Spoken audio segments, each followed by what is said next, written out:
Bismillahirrahmanirrahim. Alhamdulillah. Alhamdulillahirabbil alamin. Wassalatu wassalamu ala asyrafil anbiya'i wal mursalin sayyidina Muhammadin wa ala alihi wa sahbihi ajma'in. Qala Allah ta'ala ba'da a'udzu billahi minasyaitonir rajim. Ya ayyuhalladzina amanu taqullaha haqqa tuqatih wa la tamutunna illa wa antum muslimun. Allahumma salli ala Muhammadin wa ala alihi wa sahbihi wasallam. Allahumma allimna bima yanfa'una wanfa'na bima 'allamtana wa zidna ilman warzuqna fahman. Allahumma salli ala Muhammadin wa ala alihi wa sahbihi wasallam. Assalamualaikum warahmatullahi wabarakatuh.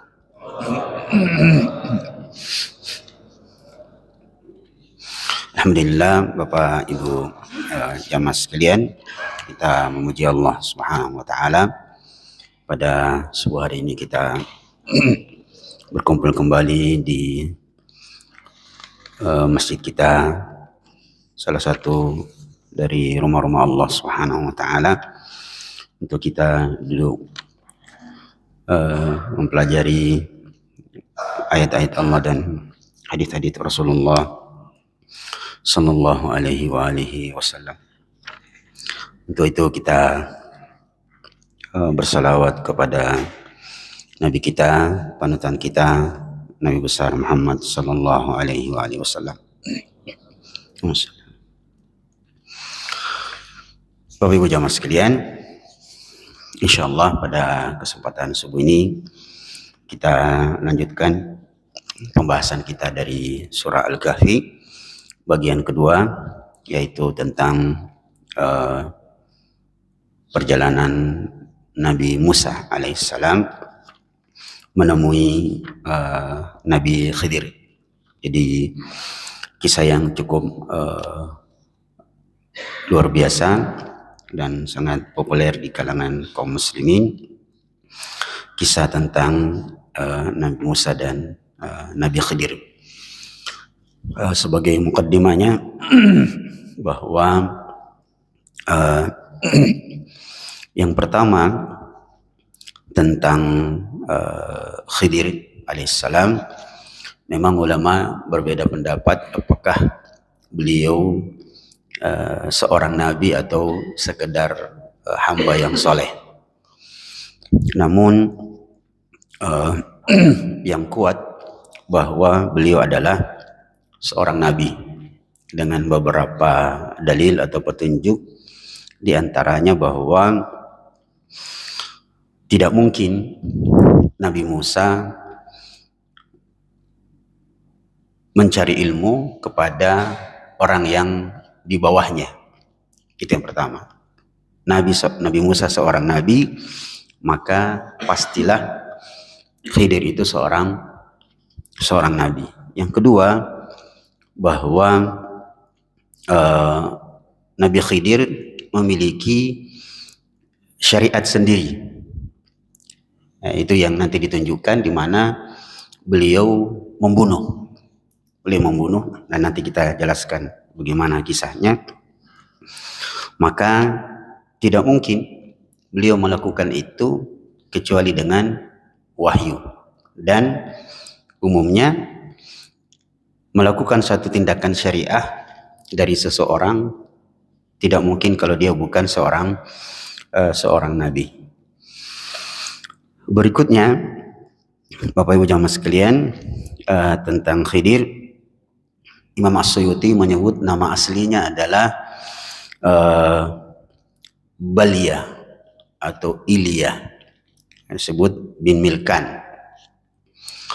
Adapun gelar sampai disebut sebagai Khidir adalah berdasarkan sabda Nabi sallallahu alaihi wasallam, adalah Khidir itu jika duduk di satu tempat, maka sekeliling tempat yang beliau duduk itu berubah menjadi hijau.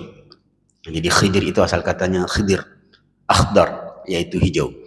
Jadi uh, bukan karena sorbannya warna hijau, tapi memang beliau jika duduk di satu tempat, maka tempat yang ada di sekelilingnya berubah menjadi hijau. Nah, itu pertama bagian dari Khidir. Atau selanjutnya ulama memang dari dulu, Bapak Ibu jamaah sekalian, berselisih pandangan apakah Nabi Khidir itu masih hidup sampai sekarang dan nanti matinya beberapa saat sebelum kiamat. Dan hebatnya pandangan ini bahwa Nabi Khidir masih hidup itu yang berpandangan begitu bukan orang sembarangan. Ya, salah satunya adalah Ibnu Salah. Ibnu Salah ini seorang ahli hadis dan juga dinisbatkan kepada Imam Nawawi. Beliau berpendapat bahwa Nabi Khidir masih hidup. Tetapi yang kuat sebagaimana yang dijelaskan oleh Imam Ibnu Katsir dan ulama-ulama lain, bahwa salah satunya dalam kitab beliau Ibnu Katsir Al-Bidayah wan Nihayah, bahwa Nabi Khidir itu sudah meninggal. Salah satu hadis yang diperpegangi bahwa Rasulullah sallallahu alaihi wasallam bersabda, ana aulan nasi bibni Maryam wal anbiya auladun ulad wa laysa baini wa bainahu nabi. Saya adalah nabi yang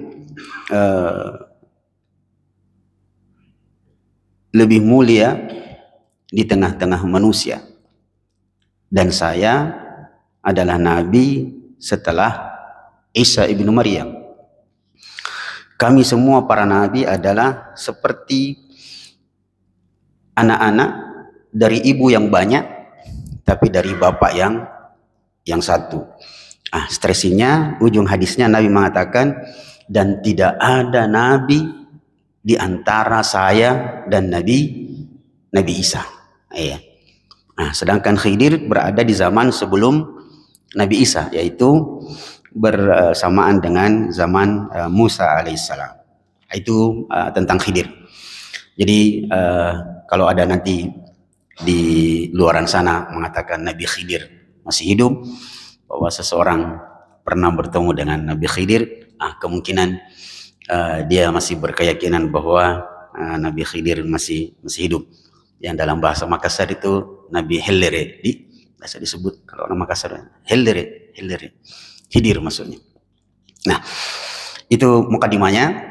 Kemudian kisah Nabi Musa dan Nabi Khidir ini, Bapak Ibu jamaah sekalian, dimulai di ayat 60 surah Al-Kahfi. Bisa ditengok-tengok ayatnya. Perjalanan Nabi Musa alaihissalam menemui Khidir alaihissalam. Yang perjalanan itu dilakukan karena kalau disebut kasarnya adalah kesalahan Nabi Musa alaihissalam, dan ini memberikan petunjuk bahwa kadang-kadang kesalahan itu mendatangkan kebaikan, atau secara umum selalu ada hikmah di balik sebuah kejadian. Jadi peristiwanya, Bapak Ibu jamaah sekalian, suatu saat Musa alaihissalam berkhutbah, sebagai seorang nabi, sebagai seorang pemimpin. Beliau berkhutbah memberikan nasihat kepada kaumnya. Beliau bilang begini, sesungguhnya wahai para umatku, kalian harus banyak-banyak bersyukur kepada Allah Subhanahu wa taala. Laqad atakumullahu minal khairi wa ni'mah. Allah memberikan kalian kebaikan dan nikmat yang sangat banyak. Allah menyelamatkan kalian, najjakum min ali Fir'aun. Allah menyelamatkan kalian dari bala tentara Fir'aun. Dan Allah telah memusnahkan musuh-musuh kalian, yaitu Fir'aun dan pasukannya. Dan Allah menempatkan kalian di bumi ini dengan keadaan yang baik, dan Allah menjadikan nabi kalian, maksudnya Musa, nabi kalian adalah nabi yang sanggup berbicara langsung dengan Allah Subhanahu wa taala. Dan Allah memasukkan kalian kepada hati kalian kecintaan kepada nabi kalian. Wa atakum min kulli ma sa'altumuh. Allah memberikan apa saja yang kalian minta. Faja'alakum afdalu ahlil ard.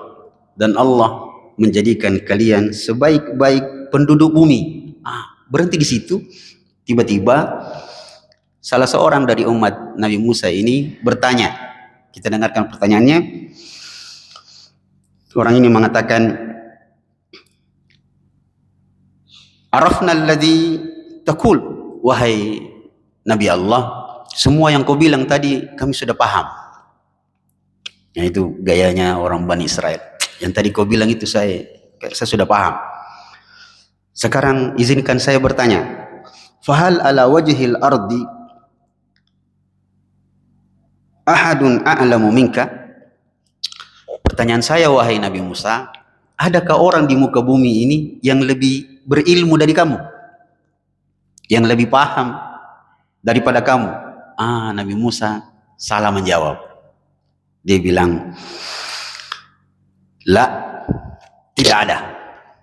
Tidak ada orang di muka bumi ini yang lebih mengerti, lebih berilmu dari saya. Ya. Padahal kalimat ini, Bapak Ibu jamaah sekalian, kalau didengar secara umum itu kalimat kesombongan. Padahal tidak. Imam Al-Qurtubi mengatakan bukan. Dia tidak sombong.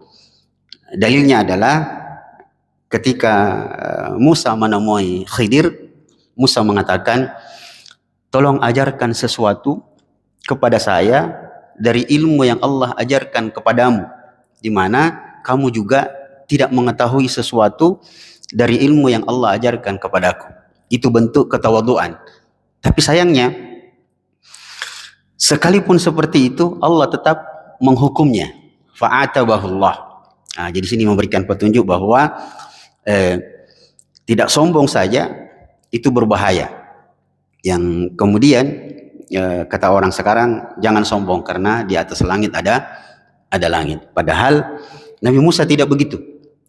Nah, tidak sombong saja, kalau kalimatnya bisa salah, itu berbahaya. Itu berbahaya. Dan Allah pun menghukumnya. Akhirnya,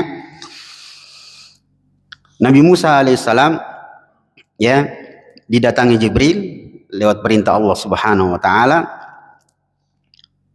dengan mengatakan bahwa sungguh wahai Musa, ada orang dari ciptaan Allah, dari hamba-hamba Allah yang lebih tahu dan lebih berilmu daripada kamu. Dan dari sinilah juga menjadi dalil bahwa Khidir itu adalah seorang nabi.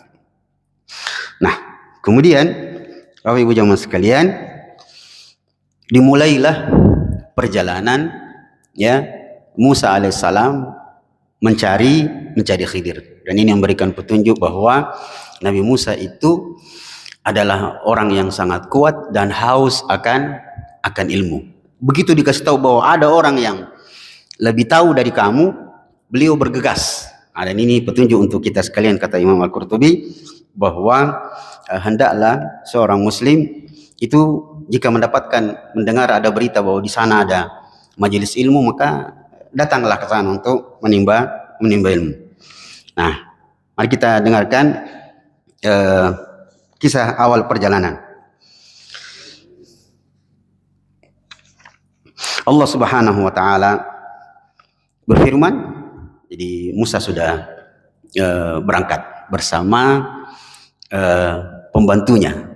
Jadi disebut sebagai pembantu, dia pembantunya yang kemudian disebut namanya Yusha bin Nun, yang kemudian di kemudian hari orang ini menjadi nabi. Dia adalah pembantu, tetapi dalam Al-Quran dia tidak disebut sebagai khadim.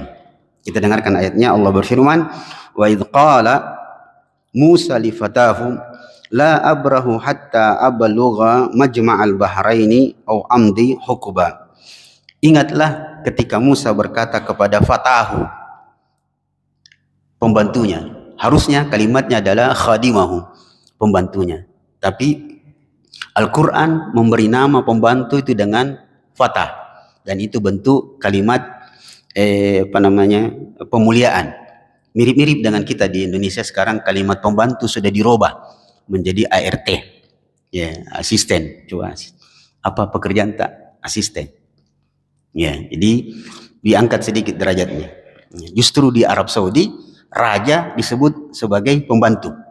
Kalau kita baca-baca gelar raja Arab itu namanya Khadimul Haramain, pembantu dan pelayan dua tanah suci. Pembantunya bukan pembantu biasa, pembantu Khadimul Haramain. Dan ingatlah ketika Musa berkata kepada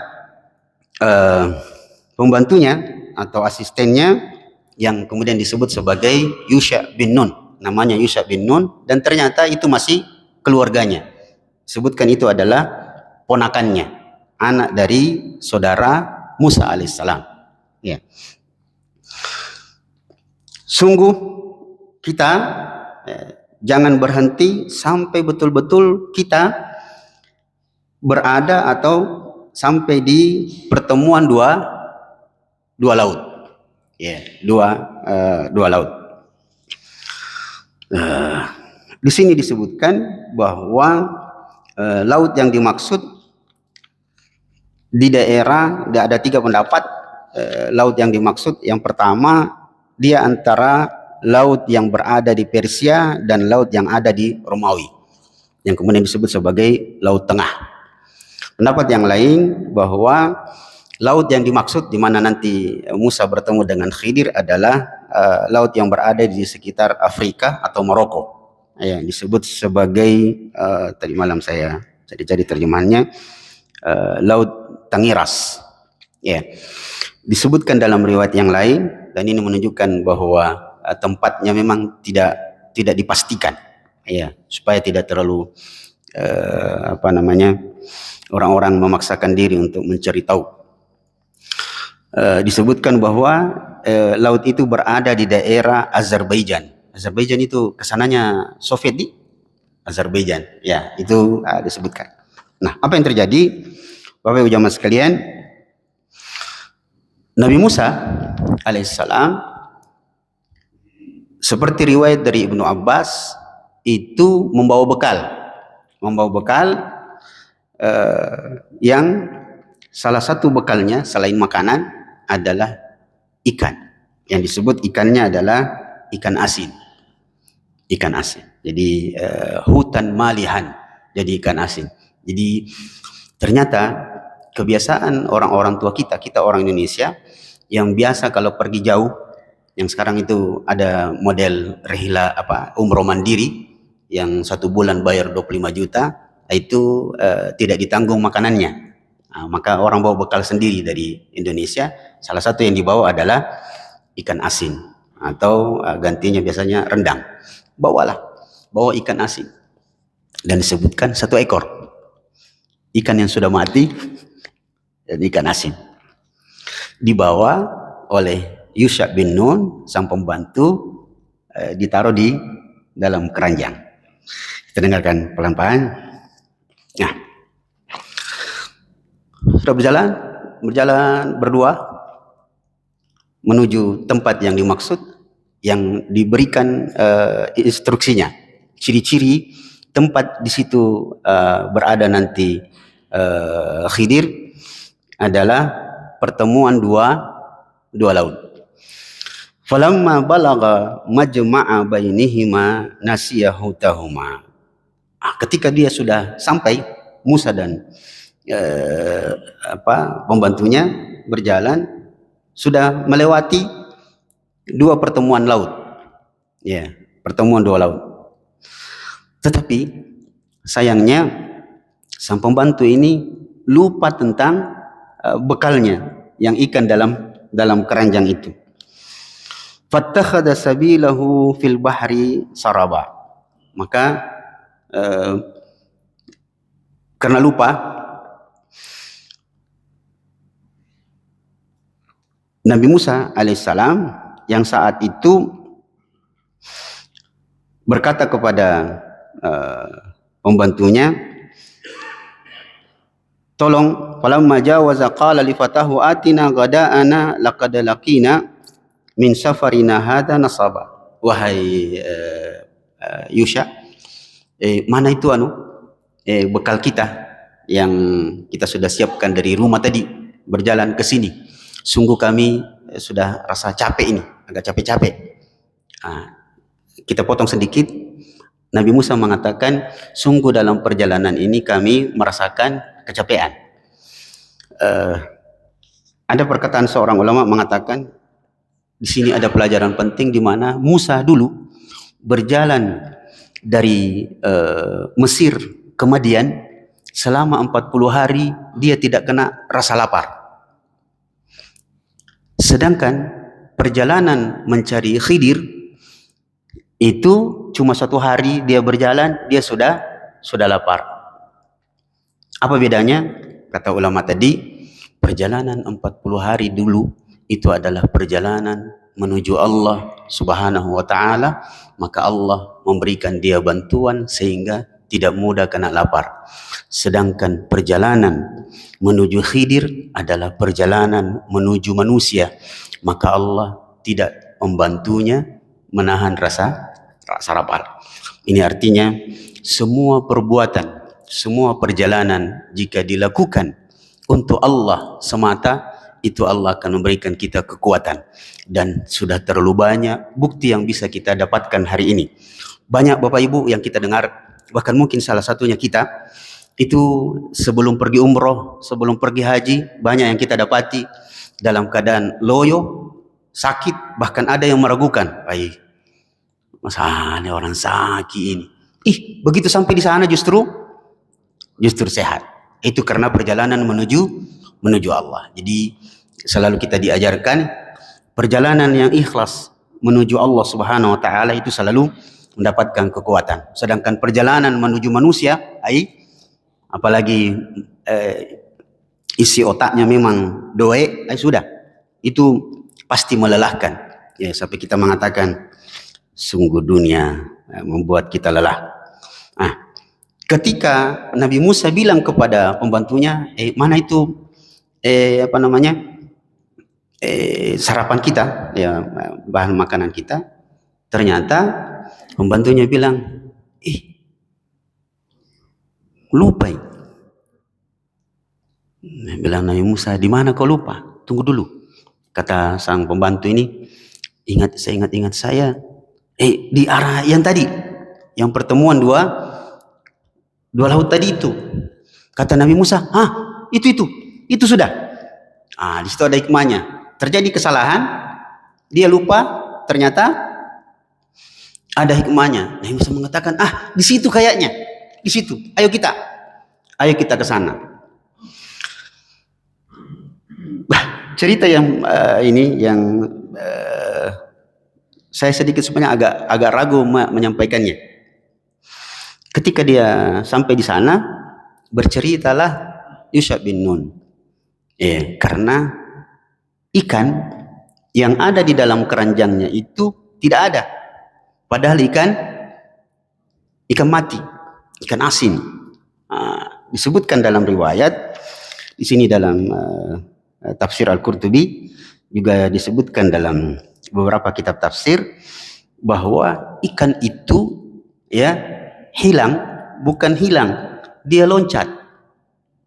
Karena ketika kan dibawa keranjang itu umumnya berlubang Pak ya, berlubang, makanya orang bilang mata keranjang, banyak matanya. Dibawa, ketika mereka berdua Nabi Musa dan Yusha bin Nun, sang pembantu ini lewat berjalannya di pinggir-pinggir pantai. Berjalan, dia melewati satu titik yang disebut di daerah pinggir laut itu adalah disebut sebagai mata air kehidupan, Ainul Haya. Jadi kalau selama ini Pak, kita mendengar ada namanya dalam cerita legenda, ada air kehidupan yang kalau kena dia akan abadi, maka itu yang disebut. Jadi katanya disebutkan dalam kisah ini berjalan, itu ikan asin yang ada dalam keranjang terpercik, kena percikan mata air kehidupan. Akhirnya ikan yang sudah mati itu loncat.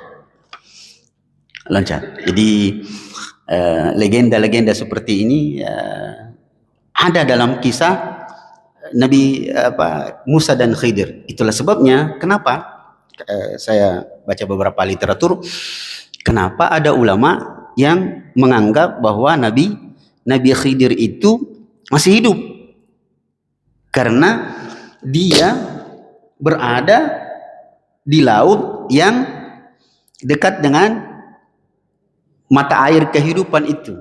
Nah, kita lanjut sedikit. Didapatlah ya ikan itu. Apa yang terjadi? Ternyata di titik itulah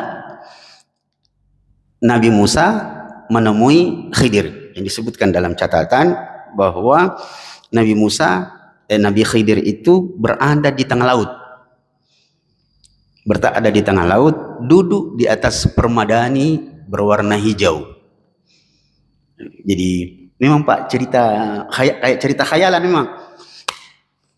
Duduk di tengah laut, ya, sekalipun sebagian penjelasan bahwa bukan tengah laut, dia di tepi pantai, tapi duduk di atas kalau kita sajadah lah begitu ceritaan, ya, permadani karpet yang berwarna hijau.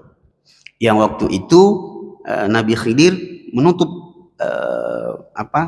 badannya, seluruh tubuhnya, mulai dari kepala, wajah sampai kakinya. Lalu Musa alaihissalam mendekatinya. Lalu Nabi Musa alaihissalam memberi salam dengan mengatakan Assalamu alaika, karena tertutup. Begitu dikasih salam, Nabi Khidir mengatakan, apakah di bumi ini, di bumimu ada kalimat salam? Maka Nabi Musa diam, terus ditanya, man anta? Siapa kamu? Maka Nabi Musa mengatakan, saya Musa. Maka Khidir mengatakan, Musa min Bani Israel? Musa dari Bani Israel? Musa mengatakan, na'am, iya. Lalu Nabi Khidir mengatakan, fama sya'nuk? Apa urusanmu sampai kau? Apa urusanmu datang menemui saya? Ya, kayak apa? Kalau kita nonton film-film kungfu dulu atau film silat, ya ada orang yang datang, saya mau belajar sama Anda. Itu. Fama sya'nuka? Qala jitu itu'allimani mimma ulimta rusda. Saya datang untuk belajar ya sesuatu yang Allah ajarkan kepada dirimu. Ya. Jadi dibuka wajahnya, lalu Nabi Khidir menjawab salam, lalu terjadilah dialog, di mana ya sambungan ayatnya dalam kisah itu Allah mengatakan fawajada 'abdan min ibadina. Kalimat fawajada 'abdan min ibadina, Musa menemui Khidir dan dia merupakan satu dari hamba-hamba Allah. Inilah sebabnya sebagian ulama mengatakan dia bukan nabi, dia adalah hamba yang soleh, karena Allah menamakannya dengan 'abdan min ibadina. Tetapi yang benar sekali lagi seperti yang kita sebutkan, dia adalah seorang nabi. Yang mana sekali lagi di sini ada riwayat Nabi Khidir disebut sebagai Khidir karena jika dia sholat, jadi seperti yang pernah kita jelaskan, semua nabi itu sholat. Adalah Nabi Khidir kalau sholat, maka semua yang ada di sekitarnya menjadi hijau. Dan itu diperkuat oleh hadis Nabi SAW bahwa adalah Nabi Khidir jika duduk, jadi bukan cuma sekedar sholat, jika duduk di sebuah tempat, maka tempat di sekelilingnya menjadi hijau. Yang Allah Subhanahu wa taala lanjutkan, abdan min ibadina atainahu rahmatan min indina, dan kami berikan dia rahmat dari sisi kami. yang kalimat rahmatan min indina ini, Bapak Ibu jamaah sekalian, sebagian ulama yang menjelaskan ayat ini mengatakan bahwa ilmunya rahmah itu adalah ilmu al-ghaib. Ilmu al-ghaib, di mana nanti penjelasannya itu ketika dalam perjalanan. Tidak apa-apa kita sambung sedikit. Saya bacakan sedikit. Setelah terjadi kesepakatan bahwa Nabi Khidir bersedia untuk mengajarkan kepada Musa beberapa ilmunya, Nabi Khidir kemudian membuat persyaratan. Membuat persyaratan bahwa nanti kamu harus bersabar, dan saya rasa, kata Nabi Khidir, kau tidak akan bisa bersabar. Ketika Khidir mengatakan sebagaimana firman Allah, hal yastati qala lahu Musa hal attabi'uka ala an tu'allimani ma 'ullimta rusyda qala innaka lan tastati' ma'iya sabra. Kayaknya kau tidak akan bisa bersabar. Karena Nabi Khidir tahu Nabi Musa itu adalah tipe manusia yang selalu bersegera. Jadi Nabi Musa itu tipe orang yang kuat dan selalu tidak tahan melihat sesuatu yang salah. Maka Musa mengatakan bisa. Qala satajiduni insyaallah sabiran wala a'si laka amra. Sabar ya. Saya insyaallah bisa bersabar. Ya mirip-mirip kalau orang sekarang cari pekerjaan. Kalau orang cari pekerjaan, kamu mau kerja apa? Ya, kerja apa saja Pak, yang penting saya bisa kerja. Tapi setelah nanti bekerja, aman nokok-nokok juga. Itu. Tetapi Nabi Musa meyakinkan Nabi Khidir bahwa insya Allah saya bisa bersabar dan tidak akan membantah. Qala fa in ittaba'tani fala tas'alni an syai'in hatta uhditsa laka minhu dzikra. Baiklah, kamu boleh ikut, tapi kalau kau ikut jangan sampai menyanggah. Jangan protes-protes. Karena saya sendiri akan menjelaskan beberapa hal yang terjadi. Sayangnya Bapak Ibu jamaah sekalian, ya, sebagaimana dalam ayat fantalaka hatta idza rakiba fis safinati kharaqaha. Persoalan pertama, mereka berjalan naik kapal itu kemudian perahu, sebenarnya perahu kecil, kemudian ditenggelamkan oleh Nabi Khidir. Apa kata Musa alaihissalam? Kala akhraqtaha litugriya ahlaha laqad ji'ta syai'an imra. Kenapa kau lubangi dan tenggelamkan ini kapal? Ini perbuatan mungkar. Maka Khidir mengatakan, qala alam aqul innaka lan tastati'a ma'iya sabra. Aku bilang memang tadi tidak bersabar kok, karena ini perbuatan saya perbuatan aneh memang. Di mana Musa sendiri adalah tipe manusia yang tidak sabar melihat kemungkaran. Tapi satu catatan penting, Bapak Ibu jamaah sekalian, saya persingkat. Jadi kapal ditenggelamkan, kemudian nanti ketemu anak dibunuh, ya toh? Ya, dan nanti ada dinding yang sudah mau roboh, ditegakkan kembali, yang disebutkan dalam riwayat bahwa dinding itu ketika sudah miring hampir saja jatuh, Nabi Khidir cuma mengusap, dia kemudian berdiri, padahal dindingnya itu bukan dinding biasa, bukan dinding kayu, dia dinding yang kuat, didirikan kembali. Ketika Nabi Khidir menenggelamkan laut itu, kapal itu, tidak ada yang lihat kecuali Nabi Musa. Ketika Khidir membunuh anak kecil, itu tidak ada yang lihat kecuali Musa.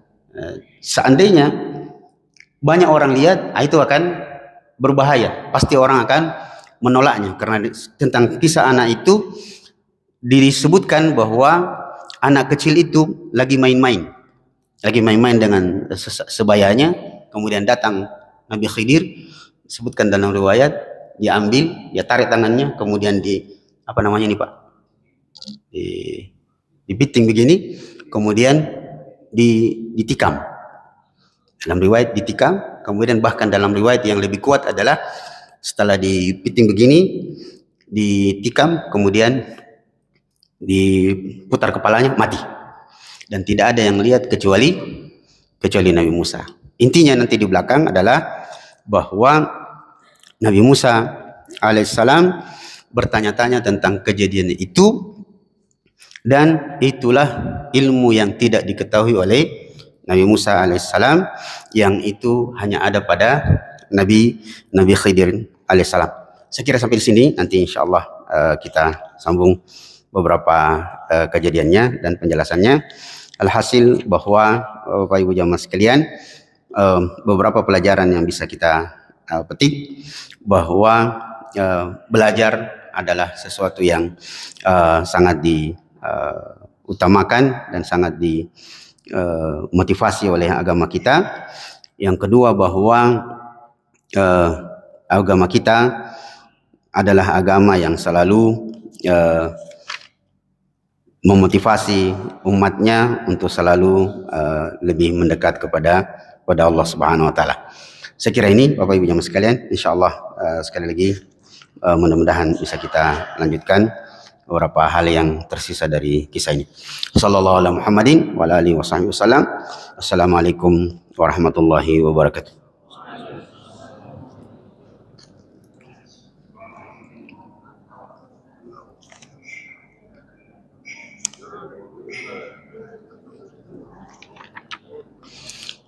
Baik, ada yang perlu kita diskusikan?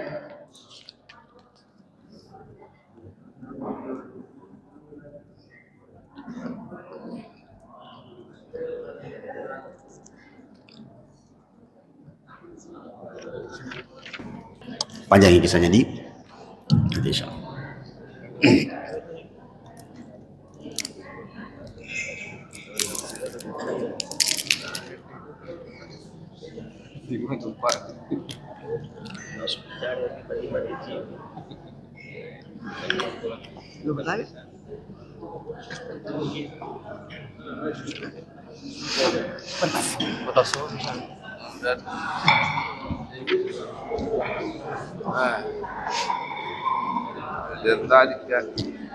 Ada pertanyaan?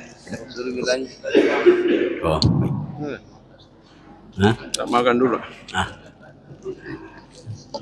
Baik Pak. Ya.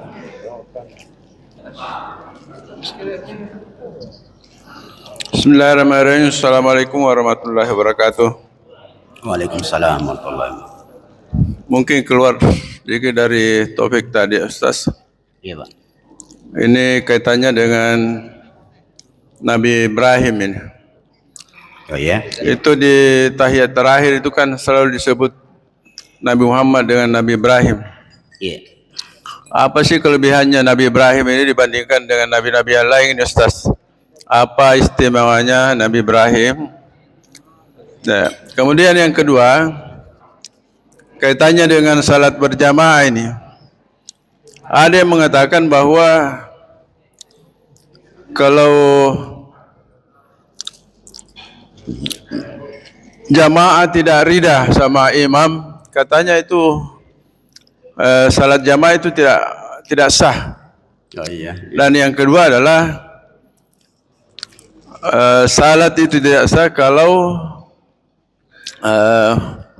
memutuskan hubungan dengan sesama manusia.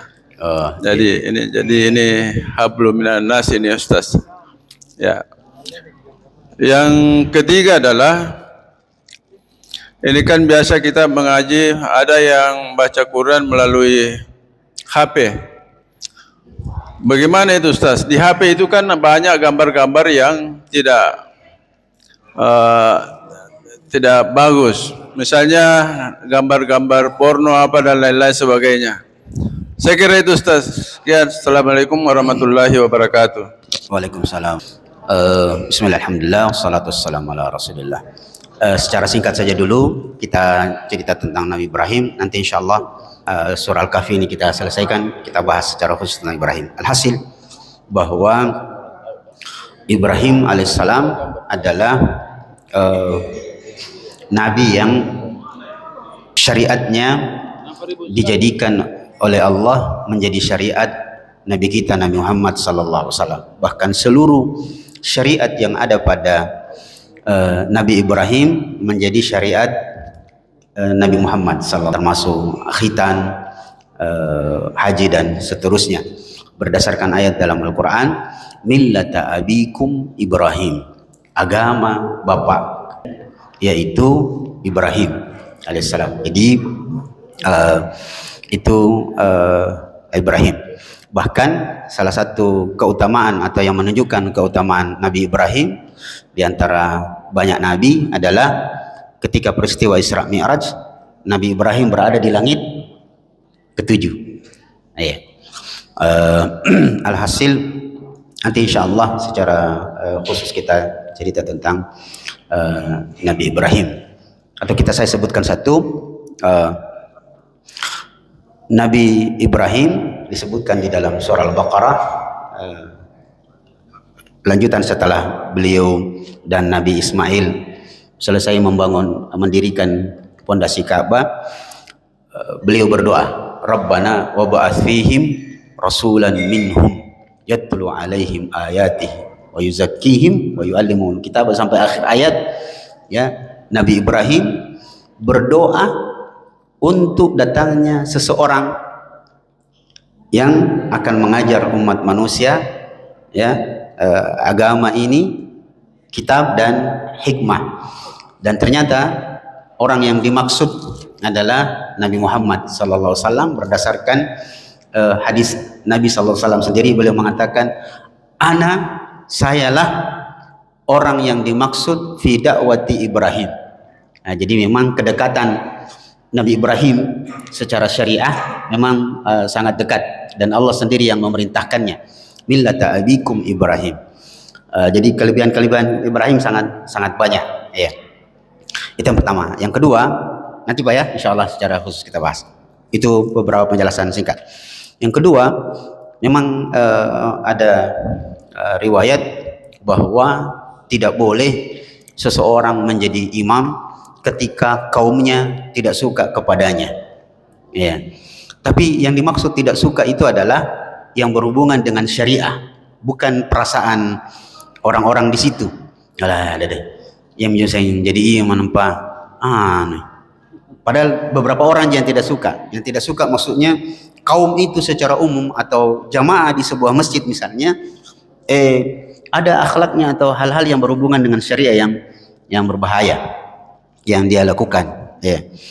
Sekalipun dalam beberapa penjelasan, kalau memang kaumnya tidak suka dengan itu yang jadi imam, maka sebaiknya orang itu tahu diri, dia mundur untuk jadi imam, karena salah satu hikmahnya bahwa dia berefek pada kekhusyuan orang yang sholat, ya.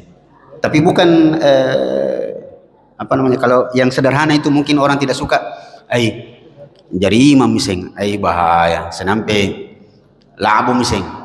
Kalau sekadar itu maka kan bisa diselesaikan dengan gampang. Dikasih tahu bilang, kalau jadi imam sebentar Pak, yang pendek-pendek jangan terlalu panjang karena orang tua semua ini, itu.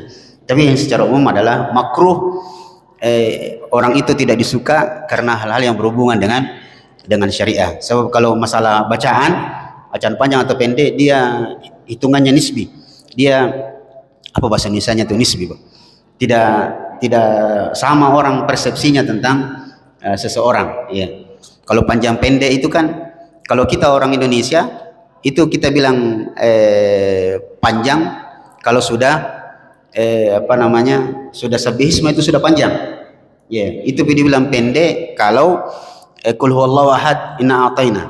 Padahal kalau kita dengarkan riwayat dari Nabi itu salat duhur saja dan salat asar biasa membaca sabihisme dengan al-ghasyiyah. Jadi beberapa sahabat meriwayatkan kepada kita bahwa kami pernah mendengarkan bacaan Nabi memimpin salat asar, bacanya al-ghasyiyah, membaca sabihisme.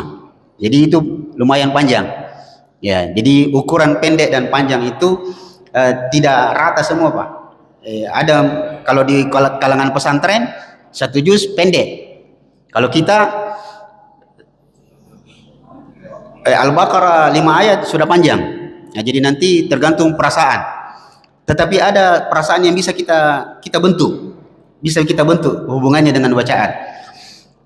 Jadi imam itu sebaiknya kalau dia berada di satu masjid yang orangnya, jamaahnya itu diperkirakan masih jarang ikut pengajian, masih jarang pengajian di masjid itu, maka perkirakan saja baca ayat-ayat yang biasa dihafal orang dulu, seperti ayat terakhir surah Al-Baqarah, ya, lillahi ma bis samawati wa ma fil ard, seterusnya, atau Sabihisma itu panjang. Sabihisma itu lebih panjang daripada Al-Baqarah 2 ayat di tengah-tengah. Kenapa Al-Baqarah lebih panjang 2 ayat dibandingkan Sabihisma dirasa panjang? Padahal secara umum ayatnya Sabihisma lebih panjang dibandingkan Al-Baqarah 2 ayat.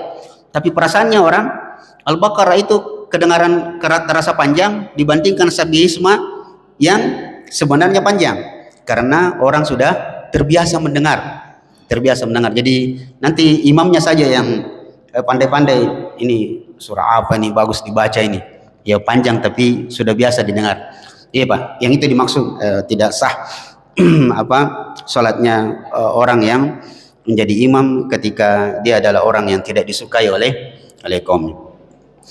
Kemudian kalimat yang terakhir dari kalimat terakhir, apa betul tidak sah salatnya orang jika dia apalagi tadi Pak? Sudah memutuskan silaturahmi. Oh, tidak ada hubungannya Pak. Tidak ada hubungannya antara salat dengan dosa yang lain, tidak ada. Saya buatkan pertanyaan lain. Kayaknya pernah kita ucapkan di sini. Apa hukumnya seseorang salat memakai pakaian curian? Apakah sah salat seseorang yang dia salat pakai baju curian? Jadi dia hari Kamis lewat di depan rumah Ustadz, ada Ustadz menjemur bajunya yang jubah yang mahal itu, yang sekarang ada sampai 1 jutaan. Dia curi. Tapi dia curi itu karena dia mau pakai salat. Sekarang pertanyaannya, apakah salat orang tadi si A salat memakai baju curian sah atau tidak? Sah salatnya, tidak ada hubungannya dengan curian. Salatnya sah, tapi dia berdosa. Berdosanya bukan di salatnya, berdosanya karena dia mencuri. Dan hukum seperti ini menunjukkan keadilan Islam. Dan ternyata Bapak Ibu jamaah sekalian, hukum ini dipakai dalam hukum Belanda, dalam hukum pidana. Ada Pak, saya belajar dulu waktu peristiwa Cyanida yang lalu, saya dengarkan petunjuk penjelasan seorang ahli pidana. Dia bilang kalau ini botol berisi air, saya isi racun cyanida, apakah saya akan dipidana? Tidak. Tidak ada tindakan pidana di situ. Padahal jelas-jelas botol berisi air ini dicampur dengan racun tikus atau racun cyanida. Tapi kalau ada yang meminumnya dan dia mati, barulah saya akan dipidana. Ya, itu jadi begitu Pak. Jadi tidak ada hubungannya orang yang memutuskan silaturahmi dengan orang yang sholat. Ya, yang ada hubungannya silaturahmi dengan yang lain adalah rumah. Rasulullah SAW bersabda, la tadkhulul malaika fihi qati'ur rahim. Malaikat tidak akan masuk ke dalam rumah yang di dalam rumah itu ada yang memutuskan tali silaturahim. Ya, malaikat rahmat tidak masuk ke situ. Jadi rahmah, kebaikan yang pernah kita jelaskan itu tidak akan masuk ke rumah yang di dalamnya penghuninya ada orang yang memutuskan tali silaturahim. Ya, itu saja. Jadi begitu Pak. Dia terpisah-pisah sebenarnya hukumnya. Ya, Allahu a'lam. Sudah jelas Pak Di, insyaallah. Jelas Pak ya. Nanti tentang Ibrahim kita. Baik Pak. Ya. Ya. Satu lagi. Ya. Satu lagi. Satu lagi Ustaz. Apa itu Pak? Mengaji di HP tadi. Oh iya, sebentar Pak ya, sebentar. Tentang mengaji menggunakan HP, saya kasih dulu penjelasan tentang mushaf.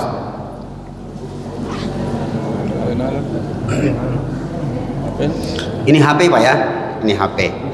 Ada di HP saya ini dan kebanyakan orang ada aplikasi Quran.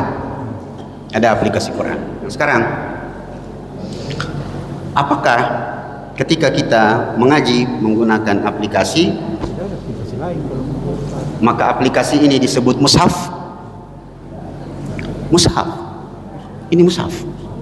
Ketika dibuka, ini HP memang secara umum banyak isinya di dalam. Dia bukan Quran toh, HP ini bukan Quran, tapi ketika dibuka aplikasinya Quran, maka ini menjadi mushaf. Kita buat pertanyaan, apakah sama pahalanya membaca Quran lewat aplikasi dengan Quran yang ada?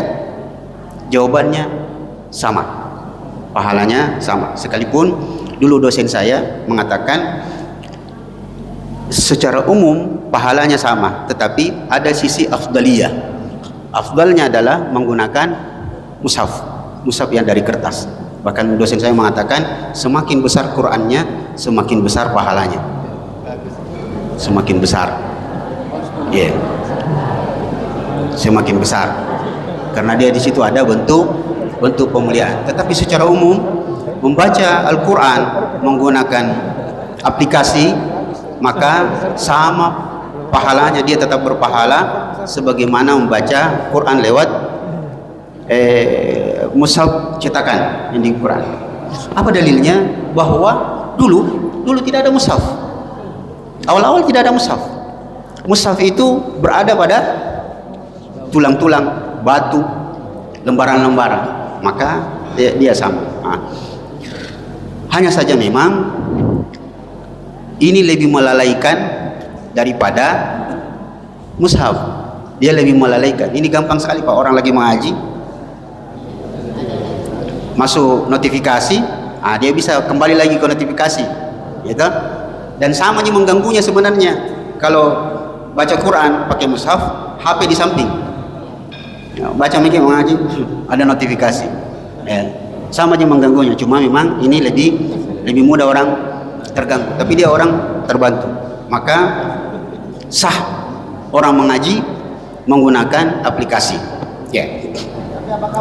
Adapun dalam sholat, ya, hukum asal mengaji itu yang afdal bersuci dulu. Bahkan sebagian ulama mewajib membaca Quran sekalipun pakai mushaf, pakai ini, ya, tetap diwajibkan berwudu. Yang jadi masalah adalah bagaimana hukumnya? Apakah sama hukum menyentuh mushaf yang kertas itu dengan menyentuh mushaf yang ada dalam aplikasi, dalam HP? Apakah sama? Maka yang kami dapati bahwa dia tidak sama. Dia tidak sama karena ini dia bercampur di dalamnya, bercampur. Maka menggunakan aplikasi begini, kalau kita mengikuti pendapat wajib, maka di sini tidak wajib. Ya, maka secara umum afdalnya membaca Quran, baik menggunakan mushaf kertas ataupun aplikasi, tetap afdal membaca berwudu dulu sebelum mengaji. Kalau saya tidak salah sebut masalah sholat. Ada kelemahannya itu Ustaz, kalau pakai WhatsApp. Biasa tiba-tiba kita mengaji ada panggilan masuk, berarti terputus itu. Pak. Ini gimana itu Ustaz? Itu yang tadi kita bilang bahwa hanya saja ini ketika kita pakai aplikasi, kita mengaji, masuk notifikasi, bahkan notifikasinya panggilan, terpotong lagi. Maka di situ disebutkan penjelasan beberapa dosen kami dulu di Madinah mengatakan, kalau mau balik lagi setelah ini, maka ketika membaca Al-Quran itu ta'awud lagi, karena hukum asalnya membaca Al-Quran ta'awud, bahkan pakai kertas. Ini sekarang anggaplah ini mushaf, saya mengaji, Alif lam mim tanzilul kitab terus. Kemudian ada yang datang, assalamualaikum. Apa yang harus saya lakukan? Menjawab salam itu atau menyelesaikan ini? Ulama kita mengatakan kalau kita mengaji lalu ada orang datang memberi salam, selesaikan sampai ayat terakhir, kalimat terakhir pada satu ayat yang kita baca itu. Setelah itu kita punya hak untuk menjawab salam, lalu menerima tamu itu mungkin ngobrol sebentar.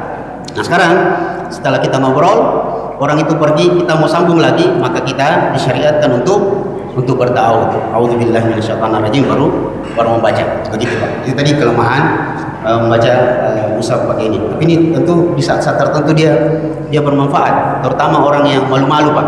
Karena masih banyak saudara-saudara kita itu malu sekali membaca Quran di tengah orang banyak. Di misalnya di bandara apa segala macam, maka dia lebih mudah untuk menyembunyikan diri membaca Quran sambil buka HP. Nah kira dia orang buka WhatsApp, padahal saya mengaji dan orang itu salah satunya saya. Seperti itu Pak. Iya, Allah. Iya Pak. Terakhir ya. Assalamualaikum warahmatullahi wabarakatuh. Waalaikumsalam warahmatullahi wabarakatuh. Tadi jelas bahwa nabi itu dalam perjalanan bunuh atau melakukan perbuatan tindak pidana pembunuhan terhadap kecil dan kebaikan berlaku ketapang. Saya ingin bertanya, apakah hikmah kedua perbuatan pidana yang dilakukan oleh nabi itu? Kemudian yang kedua, apa kesan besar yang diberikan besar dalam ayat-ayat dan pokok besar ini? Karena saya mengantuk, jadi saya tidak bisa. Assalamualaikum warahmatullahi wabarakatuh. Jadi tentang anak yang dibunuh oleh Nabi Khidir alaihissalam, dia itu anak yang berpotensi kafir, di mana sehari-harinya anak itu adalah disebut kutta'ut tariq. Kalau bahasa sederhananya begal. Jadi anak itu memang anak yang nakal, sedangkan kedua ibu bapaknya adalah orang yang soleh. Bapaknya soleh, ibunya soleha. Sayangnya anak ini itu selalu melakukan kemaksiatan. Bahkan disebutkan riwayat dia kutta'ut tariq. Kutta'ut tariq itu begal, yang mana dalam hukum Islam begal itu dibunuh Pak. Hukumannya begal itu hukuman mati. Bahkan cara membunuhnya, hukuman matinya begal itu disalib. Begal itu sebenarnya kalau dipraktek di Indonesia hukumannya harusnya hukuman mati, karena dia membunuh. Jadi kutta'ut tariq itu disalib begini, kemudian nanti disilang ke ini Pak, dipotong tangannya, kemudian kakinya. Begitu yang ada dalam catatan literatur, bahwa hukuman begal itu sebenarnya harusnya hukuman mati. Apalagi kalau memang terbukti di jalanan dia memang membunuh. Jadi dulu kutta'ut tariq itu disebut perampok. Jadi perampok itu lain hukumnya dengan pencuri. Pencuri itu potong tangan. Kalau mencuri melebihi batas dari sebutir telur, maka dipotong tangannya. Kalau perampok bisa dibunuh. Bisa dibunuh. Tergantung nanti hakimnya. Pak. Jadi anak itu anak yang berpotensi kafir, disebutkan dalam ayat, dan dia memang perilaku banyak pidananya. Dan untungnya dalam catatan bahwa Nabi Khidir ketika membunuh anak itu tidak ada yang lihat, kecuali Nabi Musa alaihissalam. Itu salah satu hikmahnya, sangat banyak. Di antaranya bahwa syariat itu selalu tujuannya adalah kebaikan di ujungnya. Yang kedua adalah selalu ada hikmah di balik satu peristiwa. Makanya pernah kita sebutkan salah satu nama Allah dalam Asmaul Husna adalah Al-Hakim. Al-Hakim itu asal katanya hikmah, bahwa segala sesuatu yang terjadi yang telah ditakdirkan oleh Allah, di baliknya pasti ada hikmah. ya di segala sesuatu. Saya kira itu Pak, nanti insya Allah. Ya, tentang perahu itu dibocorkan oleh Nabi Khidir berdasarkan ayat wa kana min warahim malikun yaksibu kulla safinan gasba. Ada raja di depan itu selalu merampok perahu-perahu para, kalau istilahnya sekarang, nelayan, orang-orang itu. Maka daripada dia yang ambil, dan dia itu akan, kalau dibiarkan begitu terus, dia akan selalu berlaku zalim dan lalim. Maka kalau istilah kita itu dipacik lagi, tidak ada apa datang mau ke sini kalau mau ambil kian tenggelam. Begitu Pak. Mudah-mudahan nanti insyaallah pertemuan berikutnya kita bisa sambung kemungkinan peristiwa Zulkarnain dan Ya'juj Ma'juj, insyaallah bisa kita sampaikan juga. Terima kasih atas perhatiannya. Mohon maaf sekali lagi jika ada hal-hal yang tersilap. Wassalamualaikum warahmatullahi wabarakatuh.